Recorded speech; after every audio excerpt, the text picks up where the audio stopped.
Hello everyone, इस video में discuss करेंगे कुछ मल्टीपल चॉइस क्वेश्चंस के बारे में। तो स्टार्ट करते हैं। सबसे फर्स्ट क्वेश्चन है, जीवाणुओं को सर्वप्रथम निम्न में ने देखा था। ठीक है, इनमें से किसने देखा था? एंटोन वॉन लिविनहॉक ने, डब्ल्यू एच स्टेनले ने, या फिर रॉबर्ट कोच ने, या फिर लुईस पाश्चर ने। ठीक है, हमें बताना है सर्वप्रथम जीवाणुओं को किसने देखा था। तो इसका राइट आंसर यहाँ पे होगा ए, यानी कि ए वी लिविनहॉक ने क्या किया था? एंटोन वॉन लिविनहॉक ने सबसे फर्स्ट जीवाणुओं को देखा था। राइट आंसर यहाँ पे क्या होगा? ए होगा। नेक्स्ट क्वेश्चन है, निम्न में से सबसे बड़ा जीवाणु है। ठीक है, सबसे बड़ा जीवाणु बताना है इनमें से, विब्रियो, कोकस, बैसिलस या फिर स्पाइरुलम। ठीक है, इनमें से सबसे बड़ा जीवाणु जो है स्पाइरुलम होता है। तो राइट आंसर यहाँ पे क्या होगा? डी होगा। नेक्स्ट क्वेश्चन है, सबसे छोटा जीवाणु किस प्रजाति का होता है? ठीक है, ये सबसे बड़ा पूछा था, यहाँ पे सबसे छोटा जीवाणु किस प्रजाति का होता है? स्पाइरुलम का, माइकोबैक्टीरियम का, डायलिस्टर का, या फिर ट्रेपोनिमा का। तो इनमें से एक आंसर बताना है हमें कि कौन सा जीवाणु सबसे छोटी प्रजाति का होता है। तो राइट आंसर यहाँ पे डायलिस्टर होगा, क्योंकि स्पाइरुलम सबसे बड़ा होता है। तो ये जो थर्ड क्वेश्चन का जो फर्स्ट ऑप्शन है वो वैसे ही क्या हो जाएगा, यहाँ पे रॉन्ग हो जाएगा। इसके बाद यहाँ पे जो राइट आंसर है वो होगा डायलिस्टर। डायलिस्टर क्या है? सबसे छोटा जीवाणु होता है। डायलिस्टर प्रजाति के जीवाणु सबसे छोटे होते हैं। इसके बाद नेक्स्ट क्वेश्चन है, एक जीवाणु कोशिका का भार कितना होता है? ठीक है, यहाँ पे क्या पूछा है कि इसका वेट कितना होता है? 0.2 पिकोग्राम, या फिर 2 पिकोग्राम, या फिर यहाँ पे 0.0002 ग्राम, या फिर 0.00002 ग्राम। तो इनमें से कौन सा यहाँ पे राइट आंसर होगा भार के बारे में? तो राइट आंसर यहाँ पे होता है 2 पिकोग्राम। ठीक है, जीवाणु कोशिका का भार 2 पिकोग्राम होता है। तो राइट आंसर यहाँ पे क्या होगा? बी होगा। नेक्स्ट क्वेश्चन है, सूक्ष्म जीवाणु जो मोलेजेस पर उगाए जाते हैं तथा भोजन को स्वादिष्ट बनाते हैं, इनमें से कौन से हैं? ठीक है, इनमें से बताना है कौन से जीवाणु जो होते हैं मोलेजेस पर उगाए जाते हैं और भोजन को स्वादिष्ट बनाते हैं। यहाँ पे सेकेमाइस्टिस हो गया, राइजोपस, एसिटोबैक्टर, या फिर लैक्टोबैसिलस। तो राइट आंसर यहाँ पे होगा एसिटोबैक्टर। ठीक है, एसिटोबैक्टर ऐसे जीवाणु है जो कि भोजन को स्वादिष्ट बनाते हैं। इसके बाद नेक्स्ट क्वेश्चन है, जीवाणिक कोशिकाओं को अभिरी रंजित किया जाता है। ठीक है, जो जीवाणु कोशिका है उनको अभिरंजित किया जा सकता है। किससे किया जा सकता है? मर्क्यूरी क्लोराइड से, क्रिस्टल वॉयलेट से, क्रिस्टल वॉयलेटेड तथा आयोडीन से, या फिर सैफ्रेनिन से। ठीक है, ये चार अलग अलग यहाँ पे डाइस के नाम दिए हुए हैं। तो इससे किससे इसको स्टेन किया जा सकता है?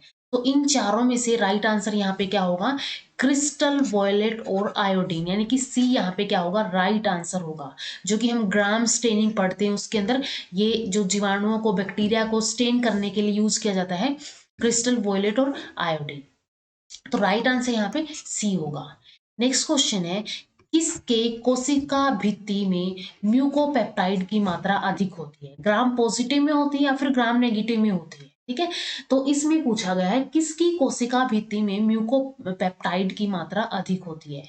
ग्राम सकारात्मक जीवाणुओं में, या फिर नकारात्मक जीवाणुओं में, या फिर साइनोबैक्टीरिया, या फिर जीवाणु भोजी यानी कि बैक्टीरियोफाज में। तो इनमें से किसमें जो है म्यूकोपेप्टाइड की मात्रा अधिक होगी? तो ये होती है जीवाणु भोजी के अंदर। ठीक है, राइट आंसर यहाँ पे डी होगा। नेक्स्ट क्वेश्चन है, लोह जीवाणुओं का एक उदाहरण है, बैगिटोआ, या फिर जियोबैसिलस, थायोबैसिलस, या फिर इनमें से कोई नहीं। ठीक है, यहाँ पे आयरन बैक्टीरियाज के बारे में पूछा गया है, लो जीवाणु। तो इनका एक उदाहरण है यहाँ पे, इनमें से कोई भी यहाँ पे लो जीवाणु नहीं है। नेक्स्ट क्वेश्चन है, डायप्थीरिया रोग के कारण है। ठीक है, डायप्थीरिया किसकी वजह से होता है? विषाणु की वजह से होता है, या तो यूकैरियोट्स की वजह से होता है, माइकोप्लाज्मा, या फिर जीवाणु। इनमें से किसकी वजह से होता है डायप्थीरिया रोग? तो ये होता है जीवाणुओं की वजह से। ठीक है, जीवाणुओं की वजह से ये होता है। राइट आंसर यहाँ पे डी होगा। नेक्स्ट क्वेश्चन है, एक कार्बनिक पदार्थों के ऑक्सीकरण से ऊर्जा प्राप्त करने वाले जीवाणु कहलाते हैं। ठीक है, एक कार्बनिक पदार्थों का ऑक्सीकरण करेंगे और उस ऑक्सीकरण से ये ऊर्जा प्राप्त करेंगे, तो ऐसे जीवाणुओं को क्या बोला जाता है? कीमोलिथोट्रोप्स बोला जाता है, फोटोलिथोट्रोप्स बोला जाता है, फोटो ऑर्गेनोट्रोप्स या फिर कीमो ऑर्गेनोट्रोप्स इनको बोला जाता है।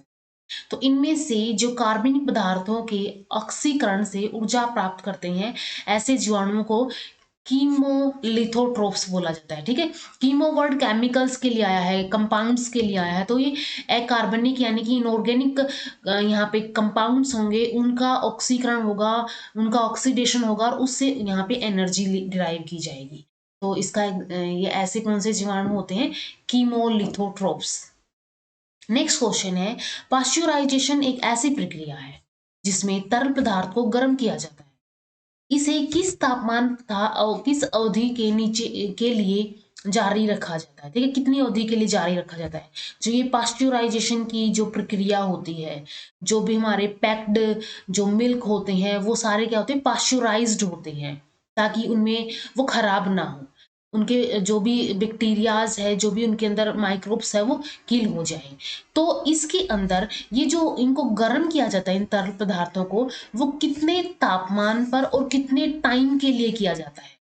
60 मिनट के लिए 120 डिग्री सेल्सियस पे, 30 मिनट के लिए 60 से 70 डिग्री सेल्सियस पे, या तो 60 मिनट के लिए 70 डिग्री सेल्सियस पे, 30 मिनट के लिए 80 डिग्री सेल्सियस पे। तो इनमें से जो पाश्चराइजेशन होता है, इसके लिए टाइम होता है 30 मिनट और 60 से 70 डिग्री सेल्सियस टेम्परेचर के बीच में। ठीक है, 30 मिनट के लिए इस टेम्परेचर के बीच में इसको रखा जाएगा। इसके बाद नेक्स्ट क्वेश्चन है, एक प्रतिजैविक जो मोनेरा और स्ट्रेप्टोमाइसिस से प्राप्त नहीं होता है। ठीक है, मोनेरा और स्ट्रेप्टोमाइसिस से प्राप्त नहीं होगा। ये क्या हो सकता है? एरिथ्रोमाइसिन हो सकता है, पेनिसिलिन हो सकता है, स्ट्रेप्टोमाइसिन हो सकता है, या फिर टेट्रासाइक्लिन हो सकता है। ठीक है, ये क्या है? टेट्रासाइक्लिन हो सकता है। तो इनमें से कौन सा यहाँ पे नहीं होता, ये बताना है कि कौन सा मोनेरा और स्ट्रेप्टोमाइसिस से प्राप्त नहीं होता है। तो पेनिसिलियम जो है ये क्या है? मोनेरा और स्ट्रेप्टोमाइसिस से प्राप्त नहीं होते हैं। राइट आंसर यहाँ पे बी होगा।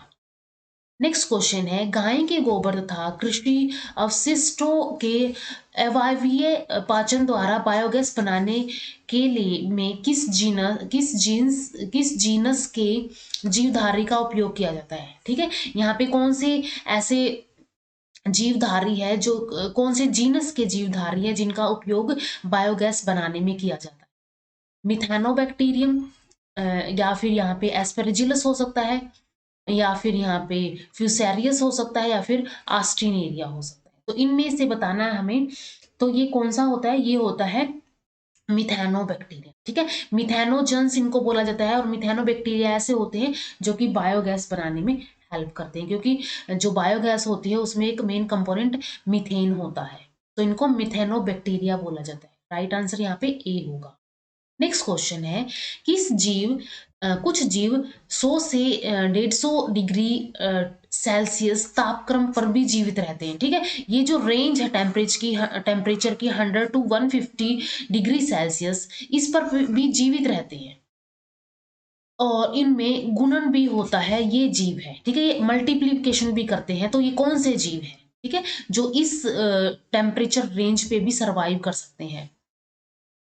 थर्मोफिलिक भूपृष्ठीय कवक, समुद्री आर्ची बैक्टीरिया, या फिर थर्मोफिलिक सल्फर बैक्टीरिया, या फिर उष्ण स्रोत यानी कि हॉट स्प्रिंग्स नील हरित शैवाल यानी कि साइनो बैक्टीरिया। तो इनमें से बताना है हमें कौन से ऐसे बैक्टीरिया होंगे जो कि इस उच्च तापमान के ऊपर भी सर्वाइव कर सकते हैं। तो ऐसे बैक्टीरिया होते हैं जिनको थर्मोफिलिक सल्फर बैक्टीरिया बोला जाता है। ठीक है, ये जो थर्मो वर्ड है, थर्मोफिलिक वर्ड है, ये टेम्परेचर के लिए आया है, एंड थर्मोफिलिक सल्फर बैक्टीरिया ऐसे होते हैं जो कि हाई टेम्परेचर के ऊपर सर्वाइव भी करते हैं और वहां पे मल्टीप्लीकेशन भी करते हैं। तो राइट आंसर यहाँ पे सी होगा। नेक्स्ट क्वेश्चन है, क्लोस्ट्रीडियम बोटुलिनम जीवाणु जनित बोटुलिज्म। ठीक है, एक बोटुलिज्म जो रोग होता है वो कोज करता है। रोग प्रभाव से कुप्रभाव पड़ता है। ठीक है, अब ये बताना है कि ये कौन से अंग के ऊपर, शरीर के कौन से भाग के ऊपर कुप्रभाव डालता है। लिम्फ ग्रंथियों में, आंत या फिर न्यूरो मस्कुलर जंक्शन पे, या फिर प्लीहा में। तो ये कहाँ, कौन सी जगह पे जो है अपना इफेक्ट शो करता है, तो ये अपना इफेक्ट इंटेस्टाइन यानी कि आंत के ऊपर शो करता है। तो राइट आंसर यहाँ पे बी होगा। तो यहाँ पे हमने कुछ क्वेश्चंस डिस्कस कर लिए हैं। इसके बाद नेक्स्ट क्वेश्चन है, बैक्टीरिया को सर्वप्रथम खोजा था, ठीक है, किसने खोजा था? लुईस पाश्चर ने, रॉबर्ट कोच ने, एवी लीeuwenhoek ने, या फिर रॉबर्ट हुक ने? तो बैक्टीरिया को सबसे फर्स्ट जो है एवी लीeuwenhoek ने ही खोजा था, एवी लीeuwenhoek ने ही देखा था। ठीक है, और इसके बाद नेक्स्ट क्वेश्चन है, बैक्टीरिया की कोशिका भित्ति बनी होती है। ठीक है, कोशिका भित्ति होती है बैक्टीरिया के अंदर, एक कैप्सूल लेयर होती है, फिर सेल वॉल होती है, फिर प्लाज्मा मेम्ब्रेन होती है। तो ये जो सेल वॉल है या फिर ये कोशिका भित्ति है, ये किसकी बनी होती है? सेलुलोज की, काइटिन की, लिपोप्रोटीन और पॉलीसेकेराइड की, या फिर प्रोटीन और कार्बोहाइड्रेट, और हम बोल सकते हैं इसको म्यूकोपेप्टाइड की। तो ये बनी होती है म्यूकोपेप्टाइड की, यानी कि प्रोटीन्स और कार्बोहाइड्रेट्स की बनी होती है, और इनको म्यूकोपेप्टाइड बोलते हैं। निम्न में से कौन सा बैक्टीरियल रोग है? ठीक है, इनमें से जो हमें चार ऑप्शंस दिए हुए हैं, इनमें से बताना है कि कौन सा बैक्टीरिया के थ्रू रोग फैलता है। मीसल्स होते हैं, स्मॉल पॉक्स, या फिर रेबीज, या फिर ट्यूबरक्लोसिस। तो बैक्टीरिया से कौन सा होता है? ट्यूबरक्लोसिस होता है। ठीक है, बैक्टीरिया से ट्यूबरक्लोसिस होगा, बाकी वायरस से होते हैं। जीनोफोर नाम है, ठीक है, किसका नाम है जीनोफोर? ड्रोसोफिला का जीनोम, या फिर यहाँ पे न्यूरोस्फेरा के जीन, बैक्टीरिया का डीएनए, या फिर यूकैरियोटिक का डीएनए। ठीक है, तो जीनोफोर जो है ये यूज होता है बैक्टीरिया के डीएनए के लिए। बैक्टीरिया के डीएनए के लिए एक वर्ड यूज होता है कि उसको न्यूक्लियोइड बोला जाता है, और साथ में इसको जीनोफोर भी बोला जाता है। ठीक है, तो राइट आंसर यहाँ पे सी होगा। नेक्स्ट क्वेश्चन है, gram negative bacteria gram positive bacteria से भिन्न होते हैं क्योंकि इनकी कोशिका भित्ति है। ठीक है, ग्राम पॉजिटिव और ग्राम नेगेटिव बैक्टीरिया एक दूसरे से कैसे डिफर करते हैं, कैसे भिन्न होते हैं? क्योंकि इनकी कोशिका भित्ति में सरल होती है, जटिल होती है, मोटी होती है, या फिर बिना लिपिड वाली होती है। ठीक है, यहाँ पे पूछा है gram negative bacteria gram positive bacteria से कैसे भिन्न है। ठीक है, तो हमें बताना है कि ग्राम नेगेटिव बैक्टीरिया में यहाँ पे इनमें से कौन सी चीजें पाई जाती है जो इसको ग्राम पॉजिटिव से अलग बनाती है। तो ये क्या होती है? कॉम्प्लेक्स होती है। ठीक है, कैसी होती है? कॉम्प्लेक्स होती है। तो राइट आंसर यहाँ पे बी होगा। तो यहाँ तक हमने कुछ क्वेश्चंस डिस्कस कर लिए हैं। नेक्स्ट वीडियो में हम कुछ अदर टाइप से क्वेश्चंस डिस्कस करेंगे। तो मिलते हैं नेक्स्ट वीडियो के अंदर। एंड अगर वीडियो हेल्पफुल लगी हो तो लाइक कीजिए, शेयर कीजिए अपने फ्रेंड्स के साथ, इन चैनल को सब्सक्राइब कर लीजिए। Thank you so much.